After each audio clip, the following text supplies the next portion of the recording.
السلام علیکم ورحمت الله. یو خدای هرات زندهجان ولسوالۍ څومره یخ دی، خدای لاسونه مې داسې نورزیتي شخ شوه. دا که واورې شي دا به څه حال خدای د هغې واورې نه کوي چې موږ تر څو پورې دغه کوټې پټې کړو، دا چت واچو. تر ستاسو ته به یو څه وښیم. دا هغه ځای دی، کوټه ده، ځای نه دی که نه، دا کوټه ده، یو کوټه حساب یې نیسئ. ښه دې خوا ته کړکۍ، دې خوا راسه، دې خوا راشه شکر، دا مو ښیه، دا به یې حویلۍ انشاءالله. ښه هغه نور کورونه خو دې هغې بیا هغې مخه دې خوا یې، دې مخه نیمۍ دې خوا ده. دا یو کوټه ده د ناستې یا د ویده کېدو، صحیح ده، چې هر شی ورته نوم ورکوئ. دې خوا راسه انجینر صاحب، ستړی مه شې، راځه ته راشې، ته ونیسه نو څه منډې وهې رانه. انجینر صاحب تشریح، انجینر صاحب دغه لکه دهلیز دی، دا دهلیز هم ده او اشپزخانه ده او تشناب هم دی او دا څخه دهلیز دا دهلیز دی. راو ده ښه بله کوټه چېرې ده؟ بل کوټه لري خو هغه لاره بېل ده چې هم مېمنخانه شي او هم د مجردات کوټه شي. وایي انجینري مسایل باندې پوه شوی اوس. راشه شاکر راشه چې هغه ور وښیي. دا بله کوټه ده، دا د دې خوا د دې کړکۍ دې خوا هم شته ده او هخوا ته هم شته ده.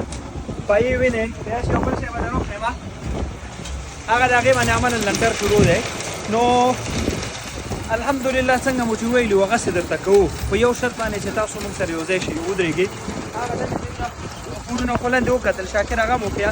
د دې کور شاته راسه، یا الله خدایه داسې باد لګېږي لکه مرمۍ. د دې کور شاته هلته ګوره هغسې بل هغه دی، ښه نور کارونه اخوا ته چې دی، اخوا ته هم هغه دی، د تقریبا 28 کورونه هغه طرف کې دي، هلته هم اوس کار روان دی. نو زما غوښتنه تاسو څخه څه ده، دا غوښتنه څه نه چې تاسو یې ولم پرې نه، ښه دغه یو غوښتنه ده، یو ختم چې بس کېږي که نه. نو چې دلته په دې دیوال کې کېږدي دا به جاري صدقه وي. یو سړی وي زه څنګه یو خښتې پیسې ولېږم، دا فیسبوک کې ډونیټ ناو بټن نه ده، په همدغه کلیک که نو دغه پیسې دې هم دلته راځي. دا موږ او تاسو په شریکه کړو، موږ ته د اسمان نه دا پیسې نه راغورځېږي. ښه دغه ستاسو مرستې چې ستاسو پیسې دي انشاءالله چې د خلکو د دې وطنوالو هېوادوالو ته به یې کړو. دا خلکو باندې الله عذاب راوسته، الله دې نور بې نه راولي. د دې کورونه وړنګ شو، بچي شهیدان شو، ښځې شهیدانې شوې.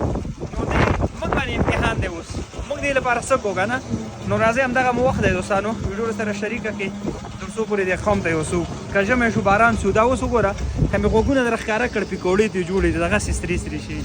نو یخ کېږي، ماشومان دلته وینم اوس دغسې کېږي که نه، سخته ده. نو مرسته همکاري وکړئ تر څو پورې زر زر دا کورونه پټ شي، جوړ شي، پلستر شي، دلته دروازې لګېږي، دلته المارۍ لګېږي، دلته بلفونه، هر شی پکې کېږي. نو راځئ بسم الله.